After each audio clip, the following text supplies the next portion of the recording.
I am a part owner of a property management company. We manage around 400 single family homes, duplexes, and apartments for real estate investors. I have a team of 5 employees, and our gross revenue this year is going to be around $550,000. For a bit of a backstory to better help explain my question, I'm very much in the treadmill stage of my business.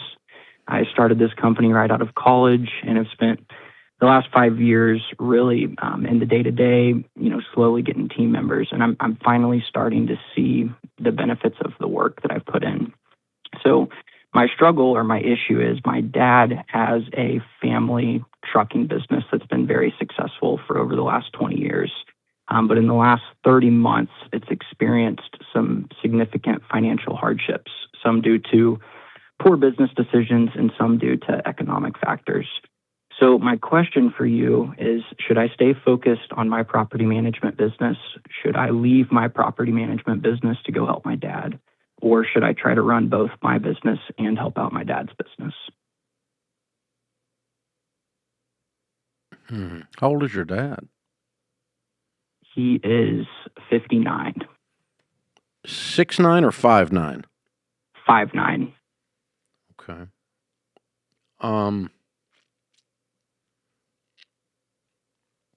How big a business is that? They do just under $20 million a year in gross revenue. Mm-hmm. What happens to the business when he's done? He does not have a succession plan. He's always really wanted me to come take the business over and work for him. But you haven't wanted to? It's not that I haven't wanted to. I really wanted to go out on my own. I think after college to, learn business and kind of learn how to do things on my own before just stepping into my dad's business. I just always kind of thought that would be the easy button. And I'm in a unique situation now where my business is making a lot of money and his isn't. And now they're essentially begging me to come help them. They are begging you to come help? Yes, him and my mom are. You don't have any siblings involved? No, I have 2 younger sisters, but they are not involved at all.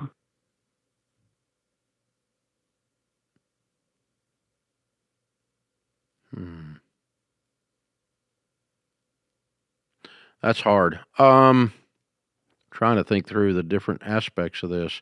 It's a bigger business, but it's struggling partly from some outside things. So you're going to have to overcome him doing stupid things and overcome the outside things. Is he going to take that kind of input? I think he will.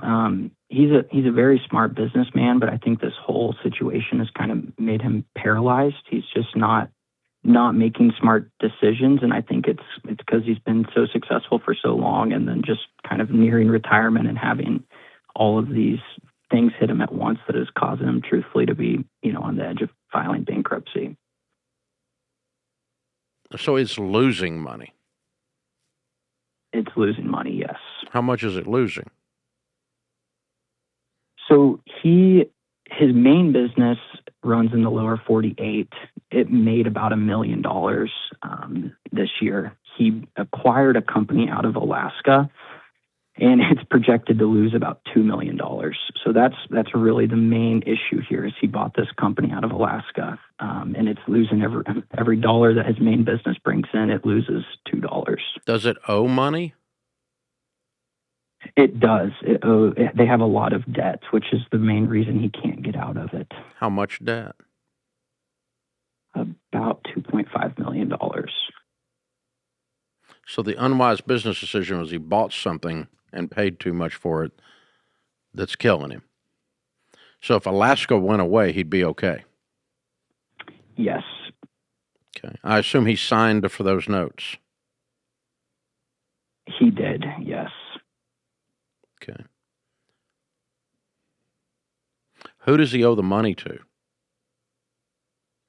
To local banks here in our town. So he borrowed money from Missouri to buy Alaska. Yes, he did. And to make the plot even thicker, he has a business partner on those trucks. So he has a local doctor here in town that buys these trucks with him for depreciation and tax benefits. And so really, truthfully, What's Dave, your the only opinion as reason to why the thing's failing so dramatically? Because he obviously had no idea. I mean, he didn't just miss the projections a little bit. This is like a scam. I mean, he like got scammed yeah. or something, or he missed it so amazingly bad. What in the world happened? I'm not truthfully sure. I think he really did get scammed. He just didn't do his due diligence during the acquisition. He overpaid so much that, yeah. So he's got $2.5 million debt, but he's also losing $2 million a year. Correct. Where's he coming? If he's only making $1 million in the lower, where's he coming up with the other $1 million in losses? Borrowing it? He has a really good friend that is his partner, who's a doctor who is making all of his payments and essentially keeping his business alive. It's about $100,000 a month that he's paying.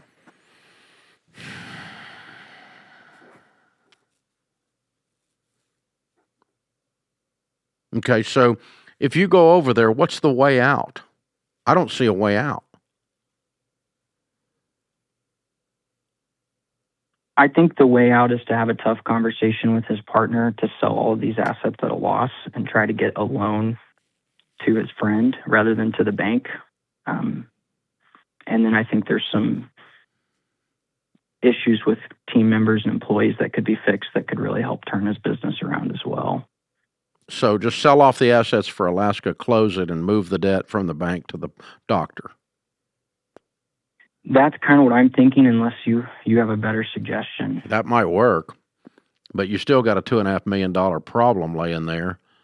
And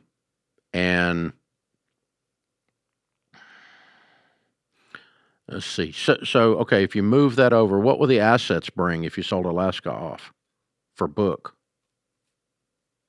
They would bring, we're in the middle of getting quotes, but probably $1 million. So he's at okay, so you'd move $1.5 million off and you make $1 million a year. You get rid of the bleed and you pay the $1 million back and $1.5 million back in a year and a half, and you're out of debt. Has the lower 48 got debt on it? It does have some debt, but the business is covering all of the debt and is making good money. But if you're making $1 million a year, you can recoup the partner, put him back whole pretty quick on the $1.5 million plus whatever else he's put into it, right? So it's not like a 3-year turn. Yes, yeah.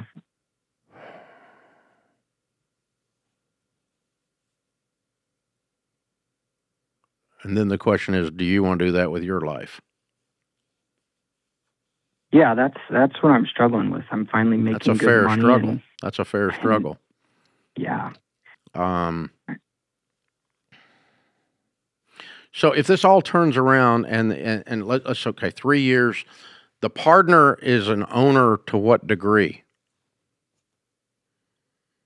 He's an owner in a separate LLC. It's essentially just a holding company. So he doesn't own anything in the actual business that all the revenue flows through. It's just a LLC that owns the assets. That's the semi trucks. For the lower 48 as well? Yes.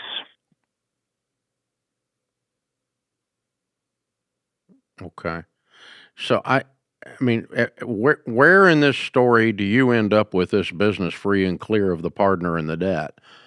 10 years down the road of working for nothing, and then you end up with this business. Is that what you want? I'm not sure. I would do anything to help my family, but I don't. You'll be giving up a decade of your life to helping your family. That's what we're saying. And then if your dad hands you the keys and doesn't want anything for the business, but by then you've worked your way all the way out of the partner, because that partner owns you as long as he owns all your assets. Duh. And so we got to get him out of there, and we've got to get him repaid, and we got to get Alaska cut loose, and we got to turn this thing around. All of that, so you end up with a trucking company 10 years from today, and you're how old right now? I just turned 26 yesterday. Yeah. So you're 36 years old with this thing, and your dad is 69 and he's retired and didn't get anything. Or if he wants something, it takes it even longer. Wow, Cole. This is hard. The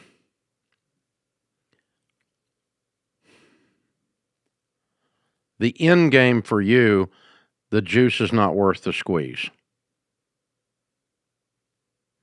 The only reason you would do this is just to help your dad, but you've got to keep the other business open because you're not going to be in this business because it may not make this turn. And you don't want to go down, you don't want to go over and help them rearrange the chairs on the Titanic. So you want to be over there helping, and as long as you can. But I don't, and no offense to you, but even if it was someone super experienced, if I came in there, okay, I'm not sure I could turn this dadgum mess around in time to make it fun to have bothered to screw with it. And that's not being cold or anything. It's just your dad has got such a deep hole he's dug here with so many different ditches running out of the hole that by the time we get all that filled back in, there's not enough fun. Yeah. If you did go over there, it would just be to try to help and not really casting your future on that. Instead, it's just you putting some business energy, you're not in the forest so you can see the trees stuff. You can encourage your dad, coach him along, give him some ideas, even help him implement some of the ideas. Meanwhile, you got to keep your other thing running. Because I don't think you had any desire to go over there and run this thing ever. And the fact that it's in the ditch and your dads and mom are asking you for help and you love them and you want to help them, which makes you a good guy. That's the only appeal to you, because there's no business appeal at all. Am I missing something?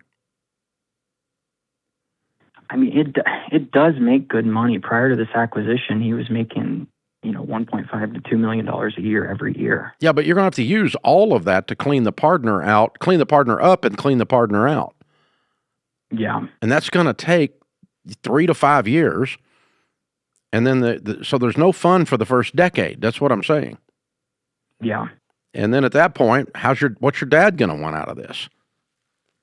Did you say to yourself before this all happened, gosh, someday I'm going to go over there and run that company? I did. I've kind of always thought that. Okay. In the back of my mind. So this thing you built was kind of a temporary thing. Yes. Yeah. All right. Then that's different. So then if you're going to go over there, you need clarity on the end of the story. If this works, where does it leave you? Okay. If you sell off the assets, we restructure with the partner, then we buy the partner out over time, then you buy your dad out over time. What's the timeline? What's the dollar amounts? And where does this leave you at 40 years old? You've got to have clarity on that, because if you go over there assuming all these people are going to take care of you, well, you know what assuming does. Yeah. Yeah. So we don't want to do that. I want lots of clarity from dad and the partner that, okay, I'm going to come over here and I'm going to pour myself into this, and I guess you're going to sell off your other thing or just let somebody run it for a while and see what happens. In case this thing blows up on you in 6 months, you could go back over to the property management thing if you kept it running a little while. You got somebody can run it for you? I don't, but I could always try to find someone. Yeah. Or lift somebody up from inside and say, you're now the manager and I'm going to give you a percentage of profits. And then you and I are going to meet once a week for an hour and I'm going to help you keep running it, mentor you over here. And then you're going to spend your other 52 hours over at the trucking company. Yeah, you really need to know, not just I always thought I would work there, and not just it's a big business, it makes a lot of money. No, it doesn't. It sucks right now. And not just I'm helping my mom and dad, but also where do you end up? And that's not selfish, because when you're down there fighting through with dealing with these stinking bankers and selling off these assets, and you've got the grit and grime of this whole mess on you, because this thing's messy. There's a lot of fish hooks in this. You're going to get stuck. to bleed before this is over. And so you got to know that the blood and the calluses are worth it. And that at the end of this thing, your dad's not going to go, oh, well, I want $20 million for this. And you're like, you've lost your dadgum mind, you know? After I gave up the other thing and came over here, and now you're getting greedy. I mean, you need to get all this cleared up ahead of time. And then if he gets early onset or something, you've got it all on paper and you know where you're going. And you guys need a letter of agreement that this is where we're going, and involve the partner. If you go over there blind, I have to recommend you don't do it. Without knowing where you're going to end up at the end of the story, you should not go over there. And I think he's at a place, he's humble enough, he's willing to give you that. I don't know if the partner is, but the partner's writing some big checks, so maybe they're ready to get a little help over there and stop the dadgum bleeding. Wow, that's an interesting case, Cole. I hope it works. I hope you can turn it around. I will tell you, though, man, you got some heavy lifting to do, no pun intended.